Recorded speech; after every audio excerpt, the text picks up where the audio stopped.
Welcome, ladies and gentlemen, to this first virtual Congress titled Respiratory System. This Congress is directed by the teacher Carlos Enrique de Leon from the subject English for Health. This is your host, Angela Elias Adan, accompanied by Alexa Rojas Rivera, Yesira Oliva Flaquer, Harold Nayeli Díaz Matos, Desterin Solano, Lucieli Castro, Ángela María Torres Sedano, and Kiera de los Santos. This Congress will start by explaining what is the respiratory system by yours truly. The respiratory system consists of all the organs involved in breathing. These include the nose, pharynx, larynx, trachea, bronchi, and lungs. The respiratory system does two very important things. It brings oxygen into our bodies, which we need for our cells to live and function properly, and it helps us get rid of carbon dioxide, which is a waste product of cellular function. The nose, pharynx, larynx, trachea, and bronchi all work together like a system of pipes through which the air is funneled down into our lungs. There, in the very small sacs called alveoli, oxygen is brought into the bloodstream and carbon dioxide is pushed from the blood into the air. When something goes wrong with part of the respiratory system, such as an infection like pneumonia, it makes it harder for us to get the oxygen we need and to get rid of the waste product carbon dioxide. Common respiratory symptoms include breathlessness, cough, and chest pains. We will now continue with Ángela María Torres Sedanos, which will explain what are the parts of the respiratory system. What are the parts of the respiratory system? The respiratory system have any different parts that work together. You breathe. Each group of parts has any component. Your airways deliver air to your lungs. Your airways are a complete system that responsible your mouth and nose, opening that puts air from oxygen your body into your respiratory system.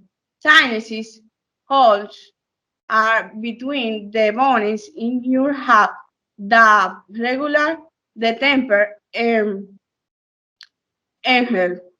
Very tubes that deliver from your mouth, nose, the trachea. Windpipe, trachea, passing connection, your lungs, bronchial tubes at the bottom of your windpipe that connect into each lung. Lungs, two organs that remove oxygen from the air and pass it into your blood.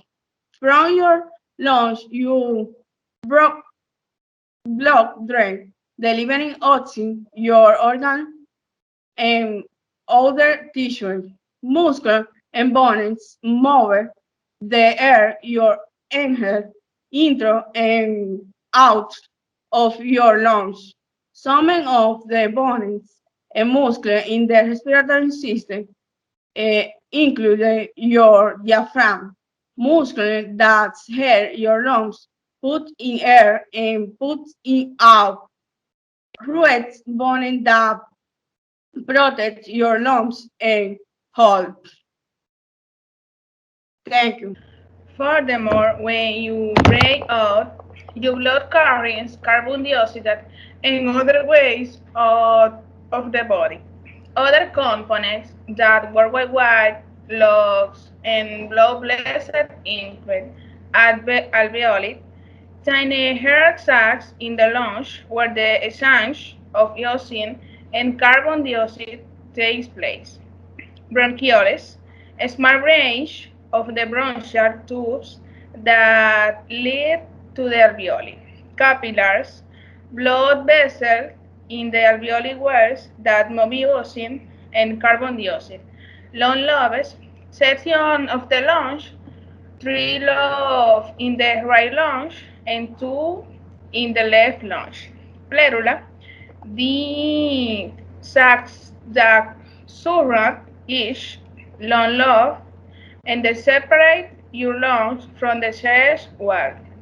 Some of the other components of your respiratory system include cilia, tiny hairs that move in a wave-like motion to filter dust and other irritants out of their airways. Epiglottis, tissue, flap and dentures to the trachea that closes when you swallow to keep foreign liquids out of the airway. Larynx, voice box, hollow organ that allows you to talk and make sound when her mouth in and out. To continue, we will have Kiara. Good night, my name is Kiara Del Santo. Now I'm going to talk about how we breathe. After knowing the part of the respiratory system, we obviously have to know how does this part works. And this is where how do we breathe comes to play. Breathing starts when you inhale air into your nose or mouth. It travels down the back of your throat and into your windpipe, which is divided into your air passages called bronchial tubes. For your lungs to perform their best, these airways need to be open. They should be free from inflammation or swelling and extra mucus. As the bronchial tubes pass through your lungs, they divide into smaller air passages called bronchioles. The bronchioles end in tiny balloon-like air sac called alveoli. Your body has about 600 million alveoli. The alveoli are surrounded by a mesh of tiny blood vessels called capillaries. Here, oxygen from inhaled air passes into your blood. After absorbing oxygen, blood goes to your heart. Your heart then pumped through your body to the cell of your tissue and organs. As the cells use the oxygen, they make carbon dioxide that goes into your blood. Your blood then carries the carbon dioxide back to your lungs, where it's removed from your body when you exhale. It's all about how we breathe. Thank you.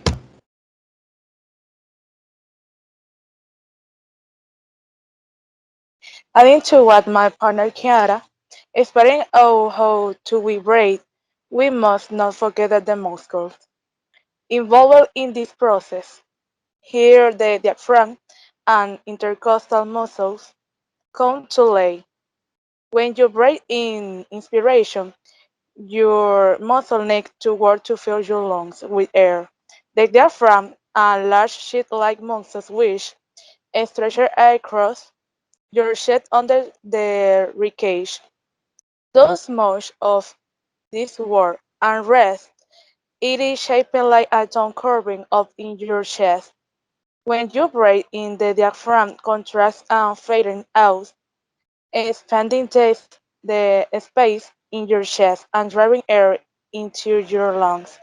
Other muscles, including the muscles between your ribs, the intercostal muscles, also help by moving your ribcage in and out. Breathing out, expiration, does not normally require your muscle to work. This is because your lungs are very elastic, and when your muscles relax at the end of inspiration, your lungs simply recall back into their resting position, pushing the air out as they go. Now my partner Elias will continue. Hello.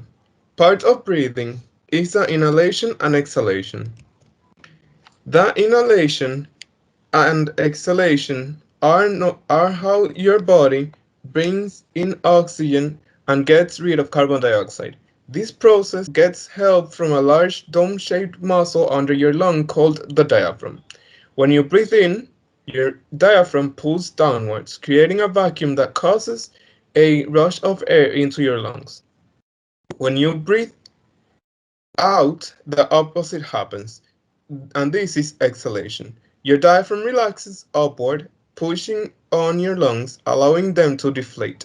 Now, we know how exhalation and inhalation works, but what happens to the carbon dioxide and other waste products after this process? I will leave this part to my partner Nayeli, who will speak on how does the respiratory system clean the air. Hi, my name is Nayeli. Today we speak on how does the respiratory system clean the air. The respiratory system has various methods to keep harmful things in the air from entering your lungs. Air in your nose helps filter on large particles, tiny hairs called cilia, along your hair pass smooth in the sweeping motion to keep the patch clean.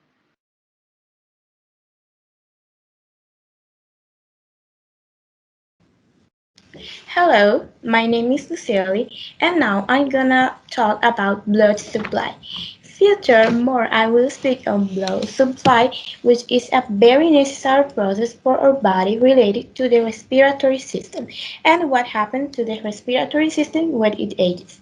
The lungs are very vascular organs, meaning they receive a very large blood supply. This is because the pulmonary arteries, which supply the lungs, come directly from the right side of your heart. They carry blood which is low in oxygen and high in carbon dioxide into your lungs so that the carbon dioxide can be blown up and more oxygen can be absorbed into the bloodstream. The newly oxygen-rich blood then travels back through the peripulmonary veins into the left side of your heart. From there, it is pumped all around your body to supply oxygen to cells and organs. The normal process of aging is associated with a number of changes in both the structure and function of the respiratory system, and these include enlargement of the alveoli, and the air spaces get bigger and lose their elasticity, meaning that there is less area for gases to be exchanged across. This change is sometimes referred to as senile emphysema. The compliance or springiness of the chest will decrease, so that it takes more effort to breathe in and out. The strength of the respiratory muscle, the diaphragm and intercostal muscle decrease, and this change is closely connected to the general health of the person. Hello, my name is Desterim, and I'm here for talking about respiratory system disease.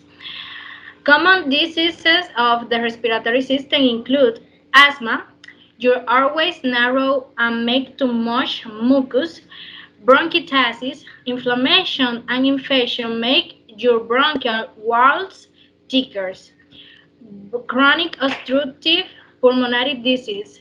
This long-term condition gets worse over time. It includes bronchitis and emphysema. Pneumonia, an infection causes inflammation in your alveoli. They may fill up with fluid or pus. Tuberculosis is a bacterium causes this dangerous infection. It usually affects your lung, but may also involve your kidney, spine, or brain. Lung cancer is a cell in your lung change and grow into a tumor. This often happens because of smoking or other chemicals you be breathing in. Cystic fibrosis. This disease is caused by a problem in your genes and get worse over time. It causes lung infections that don't go away. Pleural effusion. Too much fluid boils up between the tissues that line your lungs and chest. Idiopathic pulmonary fibrosis. Your lung tissues becomes scarred and can't work the way it should. And finally, sarcoidosis. Tiny clumps of inflammatory cells, called granuloma, form often in your lung and lymph nodes. So, ladies and gentlemen, this is concerning the respiratory system. Thank you all for attending and hope you have been educated on the function and parts and how breathing works in the respiratory system. Thank you.